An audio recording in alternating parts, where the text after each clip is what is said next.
ಈಗ ಬರಗಾಲದ ಬಗ್ಗೆ beaker sir specially Kalyana Karnataka ಏನ್ ಗಿಫ್ಟ್ ಬರಗಾಲ ನೋಡ್ಲಿಕ್ಕೇನೆ ಇಲ್ಲಿಗೆ ಬಂದಿದ್ದೀನಿ. ಜನರ ಮತ್ತು ಜನಪ್ರತಿನಿಧಿಗಳನ್ನ ಭೇಟಿ ಮಾಡಲಿಕ್ಕೆ ಬಂದಿದ್ದೀನಿ. ಇವತ್ತೆಲ್ಲ ಮೀಟಿಂಗ್ ಮಾಡ್ತೀನಿ. ತಿರ್ಗಾದಾದ್ಮೇಲೆ ಇನ್ನ 2-3 ದಿನ ಬಿಟ್ಟು ಬೆಳಗಾವಿಗೂ ಕೂಡ ಹೋಗ್ತಾ ಇದ್ದೀನಿ. ಸೊ ಎಲ್ಲ ಕಡೆ ಹಳ್ಳಿಲಿ ಏನಿದೆ ಸಮಸ್ಯೆ ನೋಡಿ ಅದಕ್ಕೆ ಕಾನೂನು ಒಂದು ಚೌಕಟ್ಟಿದೆ. ಬರಗಾಲ ಘೋಷಣೆ ಮಾಡೋದು ಸಮಸ್ಯೆ ಬಗೆಹರಿಸಬೇಕು ಅಂತ ಈ ಬೇಡಿಕೆಗಳೆಲ್ಲ ಜನ ಎಲ್ಲ ಕೊಟ್ಟಿದ್ದಾರೆ. ಅದಕ್ಕೆ ಹೊಸದಾಗಿ ಪ್ರಜಾ ಇಲಾಖೆ ಅಂತ ನೇಮಕ ಮಾಡಿ ಅದಕ್ಕೆ ಒಂದು ಮಿನಿಸ್ಟ್ರಿನ ಇಟ್ಟು ಅದಕ್ಕೆ ಎಲ್ಲ ಅವರ ಅರ್ಜಿಗಳನ್ನೆಲ್ಲ ಪರಿಶೀಲನೆ ಮಾಡಿ ಅವ್ರಿಗೆ ಎಷ್ಟು ನ್ಯಾಯ ಒದಗಿಸ್ಕೊಡ್ಬೇಕು ಆ ಕೆಲಸವನ್ನ ನಮ್ಮ ಸರ್ಕಾರ ಮಾಡ್ತದೆ. ಸ್ಪೆಷಲ್ ಪ್ಯಾಕೇಜ್ ಏನಾದ್ರು ಕೊಡ್ತಾರೆ? ಸಾಲ ಮನ್ನಾ ಬಗ್ಗೆ ರೈತರು ಜಾಸ್ತಿ ಮಹಾರಾಷ್ಟ್ರದ ಮನ್ನಾ ಮಾಡ್ಯಾರ ಸರ್. ಸಾಲ ಮನ್ನಾ ಮಹಾರಾಷ್ಟ್ರ ಮತ್ತು ತಮಿಳುನಾಡು, ಈ ಕರ್ನಾಟಕ ಒಂದೇ ಸರ್.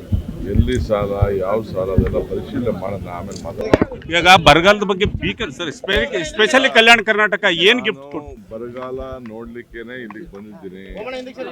ಜನರ ಮತ್ತು ಜನಪ್ರತಿನಿಧಿಗಳನ್ನ ಭೇಟಿ ಮಾಡಲಿಕ್ಕೆ ಬಂದಿದ್ದೀನಿ.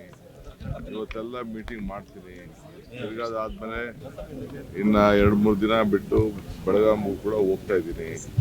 ಸೊ ಎಲ್ಲ ಕಡೆ ಹಳ್ಳಿಲಿ ಏನಿದೆ ಸಮಸ್ಯೆ ನೋಡಿ ಅದಕ್ಕೆ ಕಾನೂನು ಒಂದು ಚೌಕಟ್ಟಿದೆ.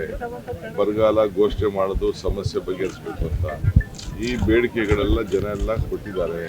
ಅದಕ್ಕೆ ಹೊಸದಾಗಿ ಪ್ರಜಾ ಇಲಾಖೆ ಅಂತ ನೇಮಕ ಮಾಡಿ ಅದಕ್ಕೆ ಒಂದು ಮಿನಿಸ್ಟ್ರಿನ ಇಟ್ಟು ಅದಕ್ಕೆ ಎಲ್ಲ ಅವರ ಅರ್ಜಿಗಳನ್ನೆಲ್ಲ ಪರಿಶೀಲನೆ ಮಾಡಿ ಅವ್ರಿಗೆ ಎಷ್ಟು ನ್ಯಾಯ ಒದಗಿಸ್ಕೊಡ್ಬೇಕು ಆ ಕೆಲಸವನ್ನ ನಮ್ಮ ಸರ್ಕಾರ ಮಾಡ್ತದೆ. ಸ್ಪೆಷಲ್ ಪ್ಯಾಕೇಜ್ ಏನಾದ್ರು ಕೊಡ್ತಾರೆ? ಸಾಲ ಮನ್ನಾ ಬಗ್ಗೆ ರೈತರು ಜಾಸ್ತಿ ಮಹಾರಾಷ್ಟ್ರದ ಮನ್ನಾ ಮಾಡ್ಯಾರ ಸರ್. ಸಾಲ ಮನ್ನಾ ಮಹಾರಾಷ್ಟ್ರ ಮತ್ತು ತಮಿಳುನಾಡು, ಈ ಕರ್ನಾಟಕ ಒಂದೇ ಸರ್.